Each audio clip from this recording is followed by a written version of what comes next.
All right, what's going on, everyone? It's Bales, and welcome back to another video on the channel. And I've got a special guest today. It's Warnie from the Traders. How you doing, Warnie? You all right? Good, Bales. Great to be here, mate. Yeah, no, good to have you.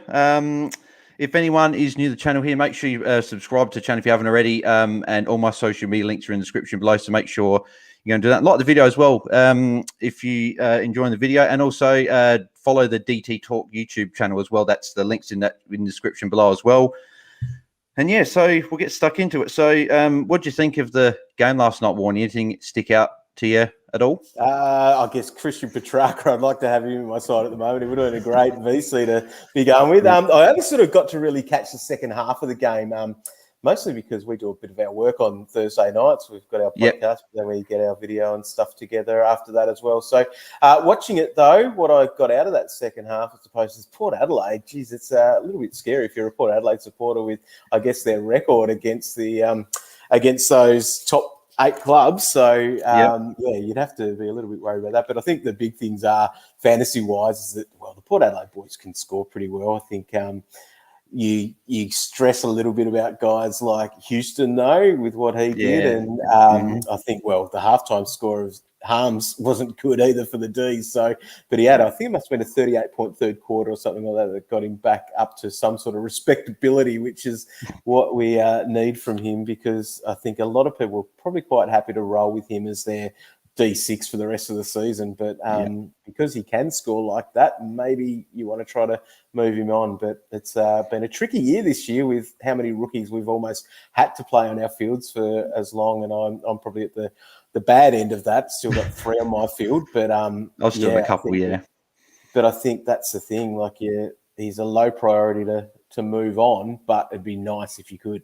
Yeah, he's getting a 60 plus pretty much, at least on any given weekend. More often it's an 80. So, but I did a dud trade and I went Harms to Houston over the buys. So that was hasn't really worked out amazing. It's sort of, they've done about the same sort of thing. It was 5 points with them last night. But I made the mistake of choosing, well, shouldn't have been a mistake, but choosing Oliver over Petrarca. I brought Petrarca in after his first 11 rounds when he had like 9 of 1100s, and since I've had him, he's had 100 and it was a 104, and besides that I haven't really had much besides that. So he's been a bit of a letdown, hasn't he? That's the thing. It's, and that's it. And we've gone I guess he's a sexier name to get Oliver because of what he's done in the past, and Wines, because Wines has been someone that I think he's been a player that I've always picked in draft, thinking, he finally might get it done. And then this year he's done that like way more than what you probably ever thought he would. And so he's been absolutely immense. He's definitely elevated himself from what, a 101, 102, so low hundreds to now probably a 110 plus at the moment. And he was certainly one of the guys I could have picked. It was him, it was Parrish, Bond, Mitchell. I could have picked all of them over Oliver, but I chose Oliver because I'm like, I'm getting Oliver. I was being stubborn, and then he hasn't really repaid me too much. So, but also good for drafting as well. Carl Amon got a 130 as well, so that was big. Salem's another guy I'm looking at. I'd heard you guys obviously mention me on the podcast the other night, 108. So it'll be near 700k now. So that's a bit expensive. So I think you can. He's got a good run though. Looking at his last games, besides round 23 when he's got Geelong in Geelong, but I think there's like Nick Newman's 100k less probably next week or about that. So you'd go with that option, and that's the thing that I think that you would well, that's where I go to, and sort of a bit like you go with Oliver. You go with that name that you feel a little bit safer with as well, and I think that's probably what you do. And it's all about the dollars. Like, that's a big thing. 100k for a guy that you probably can't guarantee that Salem's going to outscore Newman. That's the sort of thing. They're probably going to get probably 90 plus pretty much. Both of them. So I think that's it. But then you might start thinking about how unique they could be in your matchups as well going forward. But I think Carlton's got a decent enough run to be backing in Newman anyway. So that's their next 3 are really good. And I've got Stocker on my field as one of my 2 rookies that I'm playing. I think I can loophole him and Bianco if Foley doesn't get named or whatever. But Stocker's been good. So he's got a good run, and Newman as well. And then obviously, as we said, Oliver before, Harms, and then I said Harmers. I should have probably spell checked that in the article. But and then Dan Houston, obviously, with Fidsound, that's pretty poor. Would you be tempted if you had Houston to move him on, or do you reckon that he's a bit of like a low priority? Do you reckon? I think he's got to be a low priority, but yeah, it could be he hasn't really delivered exactly what you wanted. I think the thing about him too is that he's an injury waiting to happen at times, as we've seen across his things, and that's probably why I was never too hot on him, even though he looked like the right answer to be grabbing as well. Like I think that your move of harms to him looked like a good move, but I think always sitting in my head is just what his body has done over the time as well. Because I think what we've learned now about him, his role doesn't really, the role isn't the thing that affects his scoring. So, it's just one of those nights I would say for him last night. Yeah, well, the last two games, 57 to 70, and I've watched both, and he's got lost for like probably 10, 15 minutes when he's been on. I'm like, is he on the bench or is he on the field? And he's on the other wing, and it's because sometimes the ball gets parked on the other side and whatever. So it just seems like Lena is taking a few, because Houston always used to be a kick behind the ball, behind the stoppage, and he'd get a sort of quick kick, but Lena's sort of doing that at the moment. So I don't know if Houston's going to really, if his role's going to change or whatever, but certainly someone that I funny as well, though. Like you feel like they mix it up a little bit with that sort of stuff at times as well. So it is just one of those things, I suppose, as with what they do. Yeah, well, my best mate, Ryan, who I'm in a very competitive league with, has had Houston the whole year. So he had him for the injury.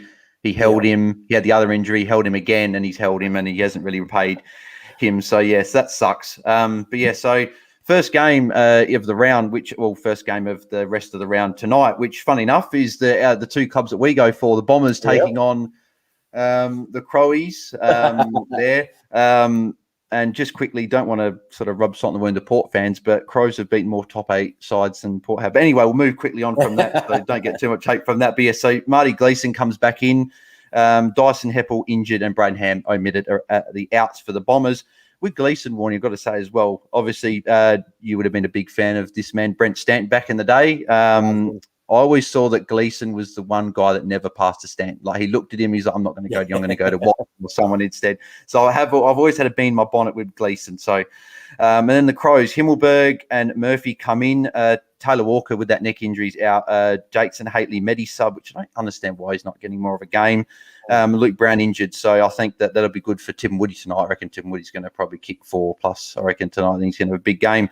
So who are you watching in this game? Obviously, probably besides Zach Merritt and Darcy Parish, who are clearly going to pick it up obviously tonight. Those guys should be pretty good, and that's where I'm going to my VC. I'm going to go on Merritt over. I don't have Parish, but I'd be recommending Merritt over Parish anyway. So that's where that'll be. But it'll just be interesting to see how things might settle a little bit. No Heppel in the side, so Nick Hind, a lot of people want to be getting rid of, and it's the right thing to be moving him. But if excuse me, if you could be moving someone else other than him, it could be a good thing with Heppel out of the side. So I think he should be, well, hopefully he'll be all right. I think Ridley as well. Ridley will be good tonight with all the kick-ins. So I went, Hind to Danger last week, and I changed Danger pretty much with about a couple of hours before lockout. So that actually turned out really well for me. Probably the first trade this year. When you can get a 150 on 2 hours after you trade, it's nice.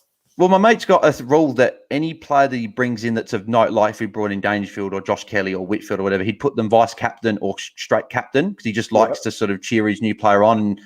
And so there was someone recently that he brought in that went nuts and he didn't do the VC. So I was like, that sucks. But so both Merritt and Parish should be massive tonight, as we said, Ridley. And just quietly as well, because Rory Laird's owned by so many people, I don't think he gets a lot of credit. He's my favourite Crows player, and he's hasn't gone under 115 in his last 5 besides the 175.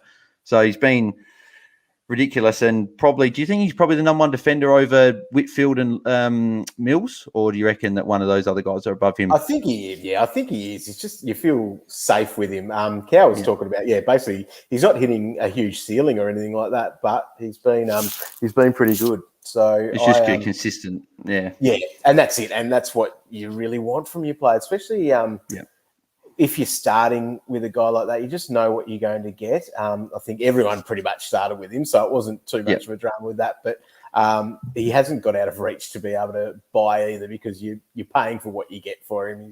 He's stayed between like 720 and 780 for like the whole year, so it's amazing, ridiculously really, consistent. Especially I don't know if you can call him your D1, Yeah, I don't know if I always pick him every year. He's like one player I pick just because I a bit of bias and whatever, but maybe next year when he's just a pure mid, maybe I might not be able to go in because he'll be really expensive and straight mid. So that'll be a really interesting thing with some position changes for next season. I think it's going to mix things up a fair bit with where our thinking is, especially some of those forwards will be a lot different, I would think. Yeah. So quick score prediction for tonight. How much do you reckon the Bombers are going to win by tonight? Let's hope that they can win by. I like a close game, so I would like it to be close enough, but comfortable enough. Let's say 4 goals. I think it's going to be 4-5 pretty easily. I've tipped Essendon pretty comfortably all week. Like, we don't have Foggin in the team, and Himmelberg and Frampton don't really scare guys like Laverde and who's the other key defender that's playing back there at the moment? Laverde. Is it Ridley and there's one other? Mason Redmond? Might be Redmond I'm thinking of, but yeah. So move on to Hawthorn and Fremantle at UTAS Stadium. So you got Emerson Jecker is in. Denver, Granger Brass and Tyler Brockman. Thank you, he's returned. He's been on my bench all year. So round 4 and they'll finally get him on. Jai Newcomb, don't understand why he got dropped, but stiff. I know Roy's got obviously that thing to deal with. Managed on the Hawks website though. So, did they? Yeah, even though the AFL website said omitted, apparently the Hawks website said managed. So, which makes some sense. So, he's only just come in. He's only been in the system for about a month, so probably wouldn't be a bad thing to rest him. So hopefully he comes back in the week after. And then all of Hanrahan, O'Brien and Greaves are dropped. And then Banfield is in for Fremantle, Bewley and Mitch Cronin are out as the midi sub. So there's only real 2 people I'm looking at in this game. So like Tom Mitchell, obviously you're probably going to fall back on him as captain with the potential Sarong tag, or is that sort of something you're going to sort of steer away from? It's a tough one. I'm hoping that Zach Merritt gets it done tonight. But Merritt, Mitchell, I'm liking him over Hall. I think it's just purely because of waiting until Monday. And who knows? I just think West Coast are going to bounce back in a big way and may not let the Roos just do what they want with the ball, which is what's obviously been getting the decent scores for Hall. So even though there might be that risk of the Sarong tag, I think that he'll be fine. I feel if Hall was taking all the kick-ins, it'd be different because Zeeble takes half, Hall takes half, Tarrant chips in 1 or 2. So Tarrant being back makes a difference there too, I think. So, And then Luke McDonald is in the mix as well. So they've just got a few names back there, but Hall's still getting it done. But I think he'll probably get like a 90. I don't think he'll go like a 130 like he has been doing pretty much for most of the year. And then Tyler Brockman, I'll be loop-polling him just because I got Roses there, which was obviously I messaged you about the Roses thing. I was like, do I go him or Marty? And obviously we both sort of said Roses is playing this week and Marty's got the bye. And then Roses got dropped and Marty made like 100K and then I brought him in. So that stuff. But anyone else you're looking at in this game at all? Looking forward to going to it actually, because that's you take 800 metres away from the ground. So I'll be walking along there with my 4-year-old. We'll go and sit on the hill. She'll eat a bucket of chips and I'll chuck out a couple of beers and we'll enjoy watching that. And Kick to Kicks back as well. I've got the message today, so it'd be nice to get back out on the ground. So so my only player will be Tom Mitchell, which is doesn't often happen. Pick it up for you. Yeah, so that's what I'll be watching mostly. Oh, perfect. I'll be watching it. But funny enough, this Saturday is actually quite boring for my team personally. I've only got like 2 players. I've got no one in the first game, no one last game. I've only got 2 players in this game here. Carlton Geelong at the MCG. So Carlton Williams comes back in. So small flag for potentially Newman. I don't think it's a big deal. But Cottrell and Williamson both out. O'Connor, Radigalia, Higgins in for Geelong. Then you got Dalehouse, Cameron, Narkle, and Selwood are out. So do you think that Selwood and Narkle being out is good for Dangerfield, playing more midfield with Radigalia coming in to replace Cameron?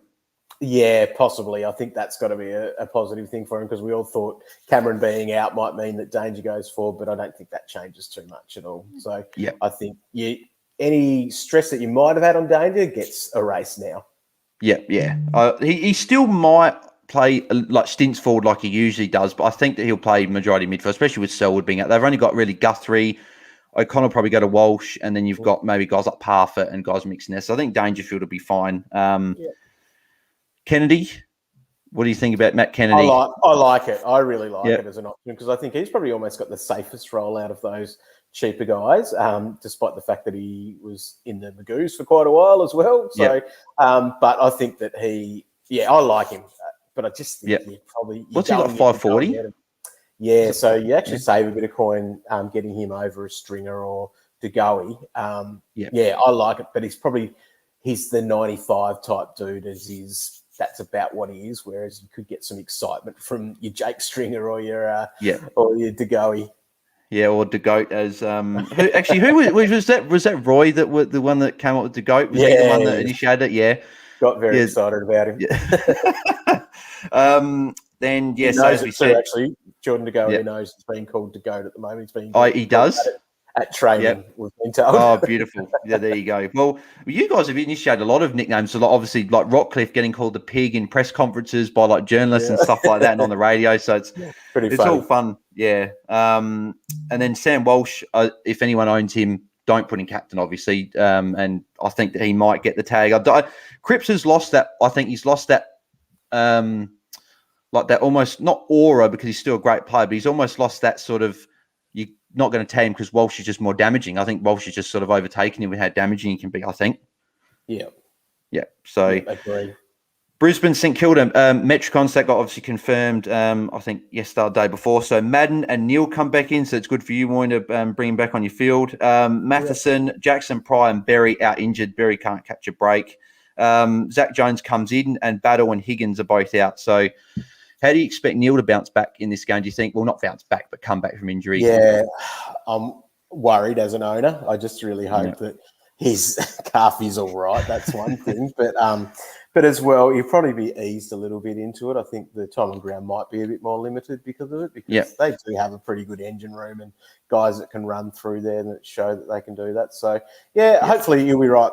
It's one of those ones. It's one of the guys that you hope goes okay, but you wouldn't be bringing him in because of the calf. Like you go your Adams over him. Yeah, 100%. Yep, 100%. Even though you talk about injuries and you talk about he gets over someone else, but I think that's just a safe way to play because he's not going to. He shouldn't.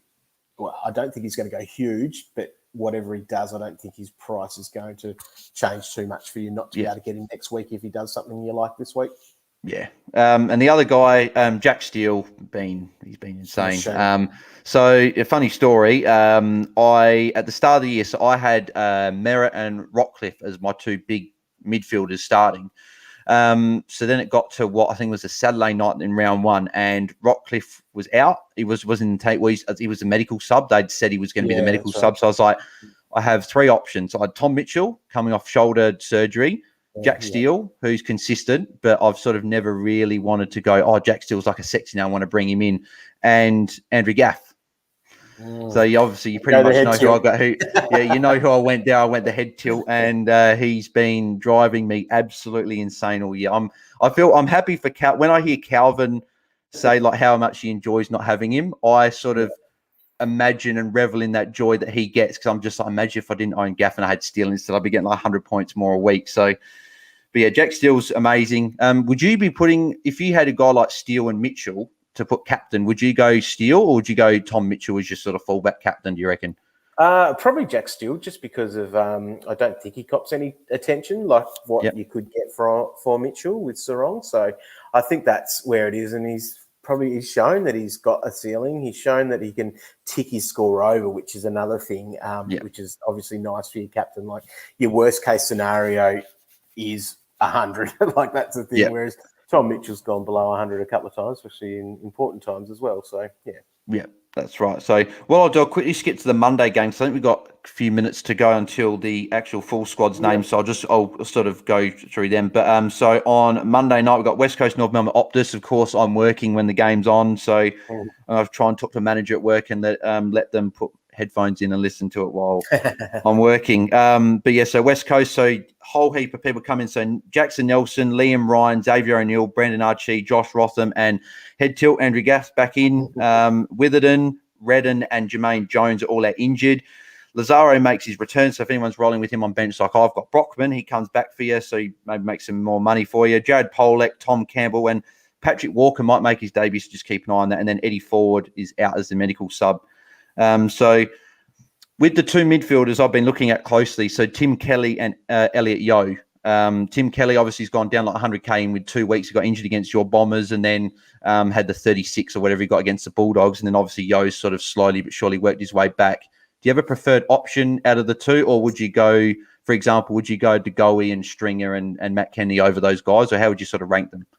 It's tough. I guess the position is another different thing with those guys. But if you're needing a mid, I think it is Elliot Yeo, although Yep. I'm just not totally sold on it either. Like, that's the thing. It's a tough one, but he is cheap. So Yep. he is in a position where we're seeing better things from him. But I can just see that he could be rested, or if he needs those limited minutes again, like that, I can see that as an issue coming up. And I think I probably look a bit too negatively sometimes about these players, and I just see more red flags with those there. As you know, if you're going your De Goey option, like cheaper and with the forward status, you feel like you can get away with that a bit more, and then you might be better off to go for a guy that in the midfield that you are a bit more sold on, so you can take your punt in a forward line.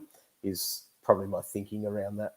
Yeah, I'm really hot on. I've been hot on Tim Kelly pretty much since last week. I saw he got his 36, and I was like, I think it's a bit affected because of the fact they got smashed by Western Bulldogs, and he just come back from injury. And I thought he was 700k before he got injured against the Bombers. I think he's on 33 at quarter time. He got injured in the first centre bounce with the tackle, and he's now down at 567 or whatever it is. So he's down like 130k from what he was. So I think he's good value. Obviously, him and De Goey are essentially the same price. So if you going the two, I think you probably lean to go because he's obviously got the break even of like 20 something, like 24 or whatever it is. But yeah, I think you couldn't go wrong with Kelly. Andrew Gaff, as I said, I hope he bounces back. I need 100. I just need 100. Yeah, I've got a midfield: McRae, Merritt, Taranto, so great starting three, right? And then you got Oliver and Gaff, and any other year, all those five are hitting hundreds consistently, probably 110. But this year, I've got the three, but then Oliver and Gaff are sort of putting along and not really getting those big scores. And you've got guys like Parrish and Took Miller and Bonampelli and all these guys getting 120 pluses on any given week. And then, as we spoke about before, Aaron Hall, probably not a bad captain option, but you'd probably it's stressful waiting for that last game of the round. Like I think you had. Did you have McRae captain last week, or did you? You took Merritt VC, didn't you? I was able to take Merritt, so that was all right. But yeah, so I had McRae captain, and before the bounce, I'm like, what's the bet this game is going to get under 100 because I've waited all round. I had Taranto's 115 as VC, so but yeah, we'll quickly go to the Sunday games. So we've got the first game is GWS and Gold Coast. I'll go through lineups in a sec, but so Taranto, Whitfield, Josh Kelly, who scores more out of the three, do you reckon, this week? I think it is Taranto. That's my gut feel. Interesting game, though, because of what Gold Coast will do, essentially. That's my my biggest thing from that is where the points will be. Whitfield should be pretty big, knowing what they're able to give up to sort of players that can play loose like him. That's the thing. Yep. Like, it's not so much all of those beasts in the midfield like a Taranto. So Whitfield probably is the right answer there of who's going to score the most. But yeah. So the only thing, the one thing with Whitfield, I'm expecting because he hasn't gone over 130 this year yet, which is obviously a common thing that he does a lot. But obviously they've got coming back then that takes kick-ins and whatever. But is Nick Holman potentially going to him maybe a defensive role? He's done it before and he's been successful with it. So do you think maybe Stewie Jew goes going to lock down Whitfield in the back half, or? Yeah, that could be a thing. So if Holman does go with him, but I just feel like Holman isn't able to go with a Whitfield. Doesn't have the capacity. Bit too dynamic, I think. That's the thing about Whit. Whereas he might be able to go with a Taranto a bit more. So, Isaac Cumming, another one for people watching him as well. Obviously, Perryman and Ash back in the team now. He didn't score as well last week. So if maybe there's another bad score, you could potentially move him on for a Nick Newman and make money, or you can even go up a little bit. And even a guy like Salem, like I said before, cost like 30k. So just keep an eye on him. And then what do you think about Bose? Got 98 last week. Collins back in the team. Less of a lockdown role. Price is getting nice for him too. That's the thing, because he's had those stinkers there. I think just seeing those stinkers puts me off him, but he'd be worth a punt if you wanted to have a go there.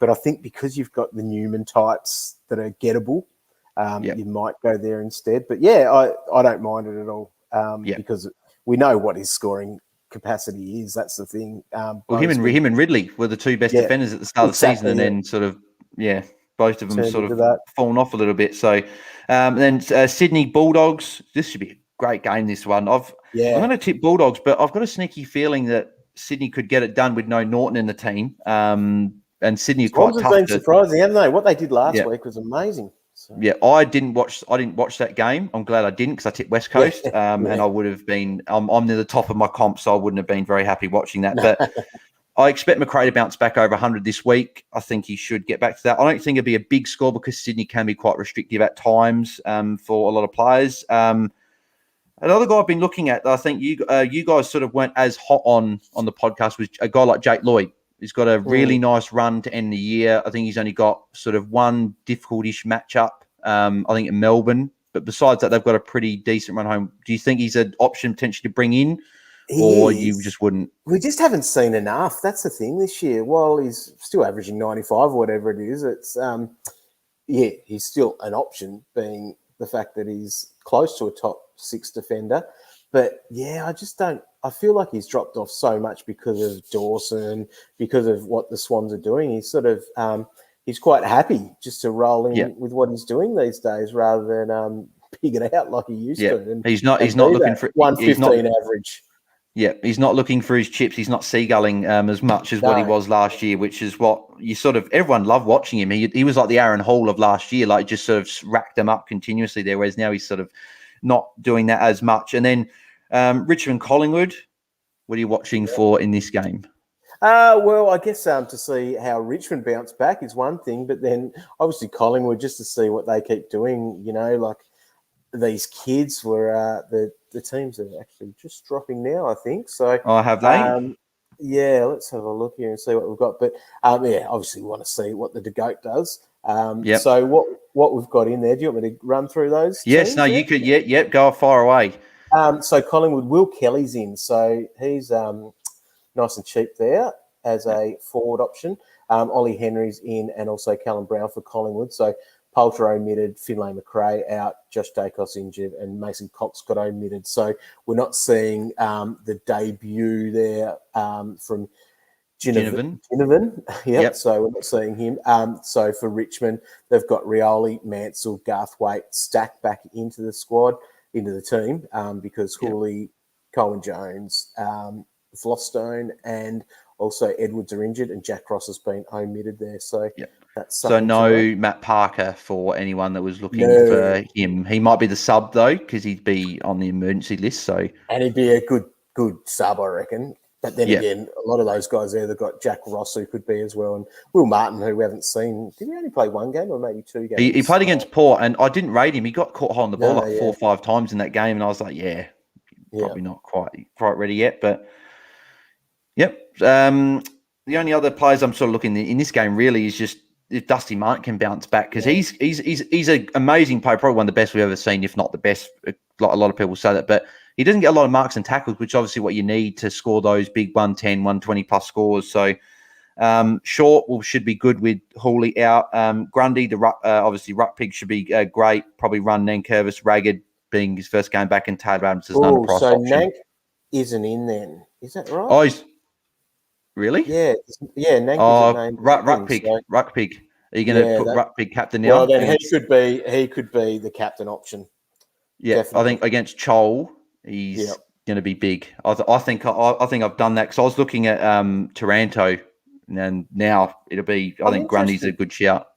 Interested in this then. So Nank was named into the squad last night, so he's not even an emergency. So they would have had to have withdrawn him from that from the squad. So just Samson wasn't ready. Ryan probably wasn't there. So yeah. Jesus, imagine Samson Ryan going up against Brodie Grundy. That's bloodbath, as we all like to say. What about the other couple of games, the Bulldogs, Sydney, and the Gold Coast Giants game with the teams? Yeah, so I guess the Bulldogs, let's have a look at the teams there from that. So, where are you? There we are. The Bulldogs game, Ed Richards, Jamari Ugle-Hagan is in. You're not going to pay the $270K for him, even though quite a few people have done it.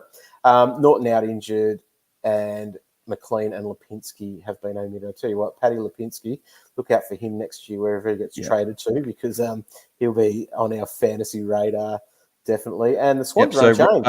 Riley Garcia also holds his spot as well for anyone bringing him in. He was on the extended bench, so $179K, good option to bring in. And then Sydney said are unchanged.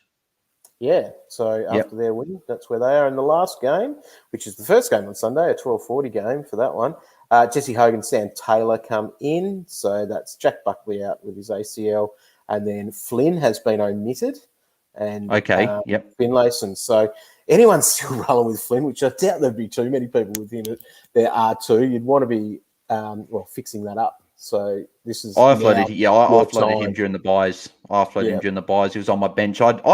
Strange enough, I feel like I'm the only person that started with Nankervis because I started with him and I got rid of him for Grundy a few weeks ago before he got injured, and I had Flynn on my bench, and so that sort of worked out all right. And then Gold Coast, first two games he was crap. I watched that Thursday night game and started around like, yep. So as you would know it as well, you pick a sort of a unique first game of the season, and then they do crap, and you're like, damn it. The season's sort of not downhill from here, but you got to work your way back up. But then again, the Rucks all struggled that round anyway, so that was fine. Gold Coast, have they changed anyone? So the Gold Coast team, they have Hugh Greenwood coming in, and so Josh Corbett's out injured, and Darcy McPherson, who was a medical sub, he is out as well. So good. That was a great call as well, by the way, when he rang up you guys on the podcast and had a chat with you. So I'm very, very upset that he left the Crows, but he's doing good things up at Gold Coast anyway. So that's good for Hugh. I'm glad Markov held his spot. I was sort of slightly worried. He was on the extended bench, and I was like, oh, is he going to get dropped? And then, or not dropped, but rested. He's played every game this year. And also Fiorini stays in as well, because a few thought that because of his disposal, which isn't that pretty, even though his fantasy numbers are nice, he could have been on the chopping block because he likes to spend a lot of time in the NEFL, or the VFL as it is now. I think that we've gone through pretty much every game. I think the only one we haven't done was we did do the Gold Coast Giants game. So we'll just answer a few questions. We've got 3 questions here. So I've got a fancy new feature that I can put up and put the question on the screen here so you can probably see it. So Tim Gregory says, also, if you're tuning in live as well, make sure you put your questions in. We'll answer a few questions before Warnie's got to head off. Are you going to do that thing with Roy on Twitter, the Twitter space, the chat? Or potentially, we'll see how we go. Yep. I've got a couple of jobs that I need to do. I need to jump onto that and check out these teams properly. So we got the 3 questions, so we'll quickly fire these away and cool. Then let you go. So Tim Gregory says, boys, should I be so concerned about the Walsh tag that I drop him down to Yo? He's also got the De Boer tag coming in round 23. Gives me heaps of cash to spend next week. What do you reckon? I think you still got to hold Walsh. Like you make your team better in other spots because I think you'll make it up in the other games. Because the Blues lineup, what they've got coming is pretty good. So yes, the round 23. If you're in that luxurious spot where you could get rid of him because of the De Boer tag, do that. But I think you hold now. I think you have to roll with it this week. Yeah, especially if they put Cripps, Kennedy, and maybe they try and like an Ed Kerner in the centre instead of a wing. They put Walsh to a wing. Maybe then he sort of escapes the tag like he did last week when sort of Sarong tried to go to him. That was a good thing about it, that he was able to. What did he have in the end? Was it a 120? I think it was. 128. In my matchup, the other guy had him, and I had to watch him rack up those points. So he's a great player. That goal too. He's amazing, isn't he? He's really cool. That's one of my good picks to start the season. It's nice to actually have a couple of those. It's still funny how people were trying to say who's better, Walsh or Rosie. I know Roy turns his nose up every time he hears the comparison, but your South Australia mate, Kane Corns. I used to love Rosie, but he's just got to stop sort of celebrating his goals like that. He sort of says like he's the best thing, and it's just like just calm down. You just got a goal. Just keep your head down. But so next question is, so we got Stephen Sexton says best 170k defender, Durham or Walker. So I can start, but so both of them aren't in the team. So Walker might get named, but Durham's not in the team tonight. They would have announced it. That's the thing. That he would be playing. It's a really tough one because I think Durham has to be very close. That's the thing. Yeah, he's been close for a few weeks now. But now, I don't know, is it just that a North Melbourne guy has better chance of playing? Like, is that the way to look at it? I don't know if that's the way you go. I'm not sure. I think I would go Durham. That's where I'd be going. He's got that defender mid flexibility as well. So if you've got a Bianco and you want a loophole, potentially that could be an option if you've got a rookie on your field there. Just having a look at North Melbourne's like sort of their bench in case, like, if there's anyone that could get dropped. So you got names like, so you got Polak will be one name that will be included. I think they're not going to play both Cherry and Campbell, so one of them. So that's one. You're probably going to have Bailey Scott there as well. So it comes down to, and then you've got Atley. So I don't know if he's going to make the team. I think he's probably going to be the sub, personally, but we'll see how it goes. But you could get Riley Garcia if Stephen hasn't got him. And that's the beauty of having the like the utility position, which lets us flick around like that, because that's going to be definitely involved in my trades for this week. If you can make that work, and it could be the other thing. And I know I've got a crap team, so I've got too many rookies on the field, but it might be that you flick around with it, people might have your Hind in your forward line, so you could flick them back and things like that to allow you to get players in other positions. That's the absolute beauty about this year. I think I haven't. Well, I'm sure it's happened heaps of times, but it feels like this year it hasn't always been that position for position trade that I've made. It's always been higher a bit of DP switching. So I've been exactly the same. Yeah, and that's a really fun part of the game now. The utility, the utility, and even just the fact that these dual position players feel like they've been very, very relevant this year. In how they've gone, especially getting. I think those big ones are the defender forward ones have been like the biggest godsend this year that I don't think we've ever really rolled with in the past as much as this. Having guys like Hind, having Aaron Hall, Zeeble, another one, and Jacob Kaczynski and stuff like that. We're always floating in and out of that position, so it was pretty cool. It's always good to have that flexibility. I know Roy loves his DPP action, so there we go. And then Graz10 says, hi, hey, mate, thank you for tuning in. Good to have Warnie on the show as well. And then we've got TZ128 says, fellas, best throwaway rook option under 180k-ish. Garcia, Jekka, Will Kelly, etc.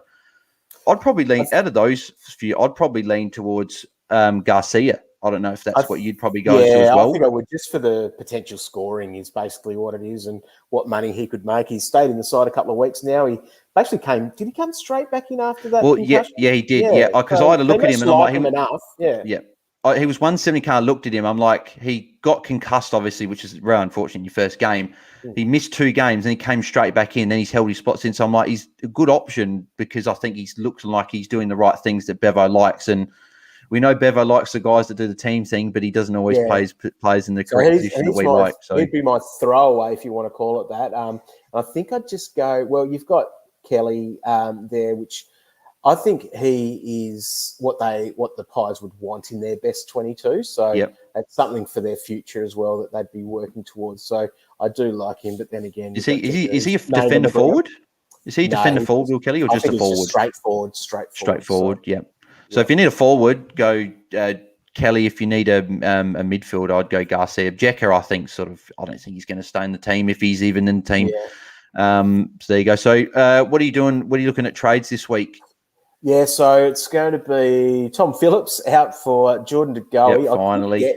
I could get to Danger, but I feel like because I've got 3 rookies on the field, that extra 100k is going to come in handy for me. So that's what I'm doing. And then it's most likely Riley Garcia going in for Cyclone Tracy. He's had enough. So, Cyclone Tracy's gone, I can just get rid of – I'm basically just getting rid of some of those bench dudes now, which is nice. Yep. So I hope for you, De Goey responds well, and not responds, but does well, because I remember we all started with him. I know you started with him and Roy started with him. Then he did crap. You guys held him. He got his 3.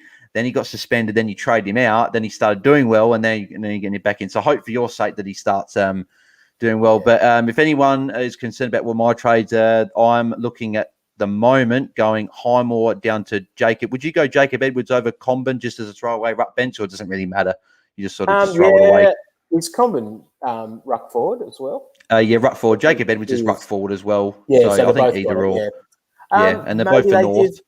they maybe give Edwards a game. He's probably just, Yep. I don't know. It's really tough. It'd be nice for him I've had to Edwards. get a I've had taste. Edwards there. I've had Edwards there all week, so I I'll don't probably think, I stick don't with think just it him. matters too much. That's the thing. And Yeah. the good thing about North Melbourne too is that they're likely to play a lot of Sunday games. So handy for you.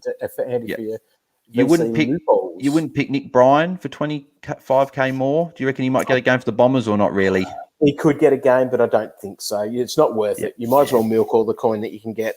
Yeah, 25k. And then I asked this question on the podcast, and Roy gave me DeGoey the answer. Poulter, because obviously that money I make from Highmore down, go Poulter up. I've got 790 something k.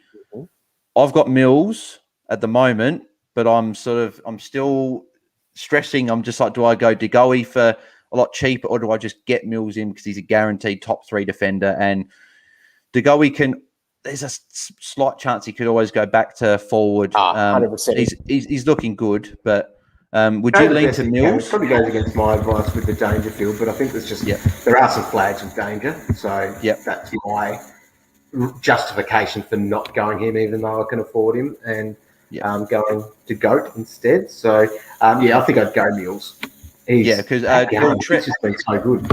Yeah, well, Trent also said to me as well. He said that I'd go Mills as well. So I sort of saw what the last year's winner had to say with that. So, there we go. That's the end of the stream here today. So thank you everyone for tuning in as well. Make sure you leave a sub. Lights on before. I should have put my lights on before we started this. I had to move to plug in my laptop because it started getting flat. So now I feel like I'm in the dark here. No, that's fine. That's right. We can still, everyone I'm sure can still all see you. But yeah, no, thank you very much, Warnie, for jumping on for the stream today. Really appreciate it. If you can leave a sub to the channel, that'd be fantastic. Also leave a like on the video if you enjoyed the content. And also DT Talk YouTube website in the description below. The written version of this article is also in the description below. And where can we find you on socials, Warnie, if no one knows where to find you by now? At Warnie DT on Twitter. And I guess just follow all the AFL fantasy stuff because we pump out a fair bit of content via social media. And I think we hopefully have the most engaging content game going around, better than that other mob for the other paper. So that's what we hope anyway, because I think that's the beauty of AFL fans. It's a great fun community to be involved with, and there's only 7 rounds to go. It's pretty crazy that it's all winding up pretty quickly. I'm looking forward to getting into some finals footy. Yeah, didn't also the other mob that we don't speak of? Didn't they do a Supercoat? I nearly said the name there. Didn't they do a show on Fox Footy? But then that sort of got cancelled after like a week, and they didn't end up doing it. I think they did one pre-season sort of thing. So not sure what the go is. There needs to be some form of a fantasy footy show on TV though. I think everyone start a petition. Get the traders on Fox Footy with the AFL Fantasy Show. So there you go. But no, thank you very much, Warnie, for popping on. Maybe we can do this again at some point. Hopefully get maybe Roy or something on at some point. We'll see how that goes. But good luck to try to work out technology. I'll destroy struggles with that a bit. No worries. No, thank you very much, Warnie, and good luck for the week, and good luck, everyone. And I'll see you guys on the next one. We're out. Cheers. Legend. See ya.